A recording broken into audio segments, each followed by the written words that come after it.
социальных сетях распространилось видео о пьяной потасовке подростков в Якутске.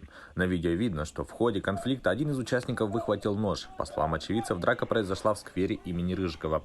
Жильцы соседних домов отмечают, что пункт полиции не отвечал на вызовы. Вскоре после потасовки пьяная компания разошлась.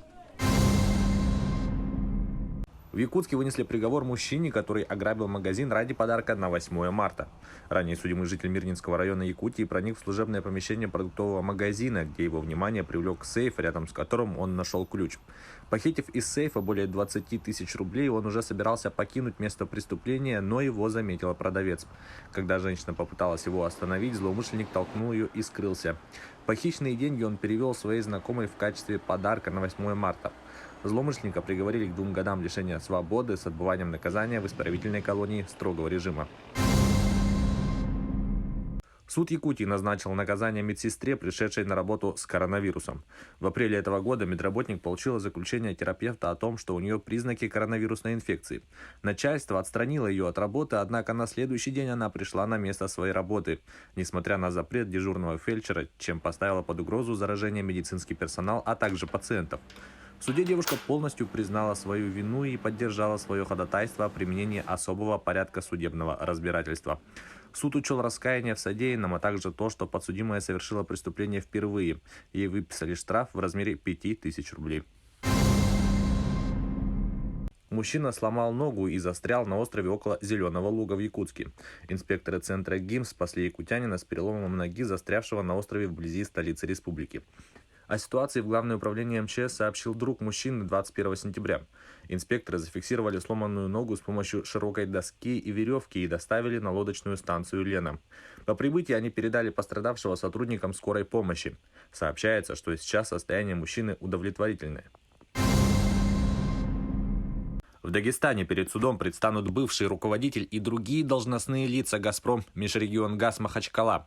По данным следствия, в конце 2016 года подозреваемый Сергей Горбунов создал преступное сообщество, целью которого являлось незаконное обогащение от реализации преступных схем в дочерних предприятиях компаний. Участники преступного сообщества формировали теневую кассу сообщества из средств, получаемых от подчиненных работников. С апреля 2017 года по декабрь 2018 они совершили хищение газа на сумму около 5,8 миллиардов рублей.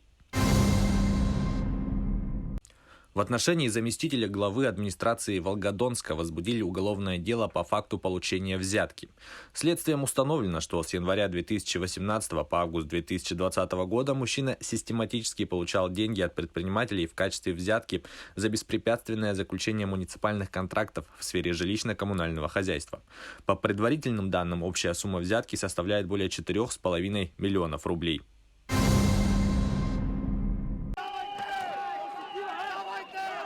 Физическим противостоянием с полицией завершилась очередная акция сторонников оппозиции у стен болгарского парламента. Протестующие попытались прорваться к зданию, но путь им преградили стражи порядка. На этот раз обошлось без применения насилия с обеих сторон. Но так было не всегда. Вот эти кадры сняты 3 недели назад, 2 сентября. Тогда протест в первый день работы парламента после каникул привел к столкновениям с полицией. Около 100 человек с обеих сторон были ранены, более 160 задержаны. После этого накал страстей поутих, но минувшая ночь стала самой шумной у стен парламента с начала сентября. Митинги у Народного собрания Болгарии не прекращаются с июля. Основные требования – отставка премьер-министра Бойко Борисова и новые выборы.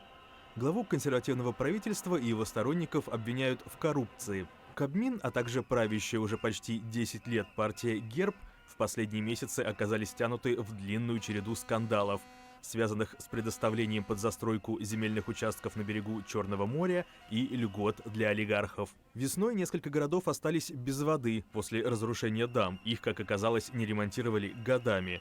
Наконец, протестующие недовольны тем, как власти борются с коронавирусом. Премьер Бойко Борисов заявляет, что в отставку под нажимом толпы не уйдет. Вместо этого предложил изменить Конституцию, чтобы, по его словам, страна могла более эффективно бороться с коррупцией. Впрочем, оппозиция проект нового основного закона страны отвергла. Среди прочего, ее возмутило предложение отменить существующий пункт с гарантией равных прав мужчинам и женщинам, заменой его на призыв защищать традиционные семейные ценности. Это была рубрика «Чрезвычайные происшествия». Выпуск подготовил Юрий Осипов. Берегите себя и до встречи в эфире.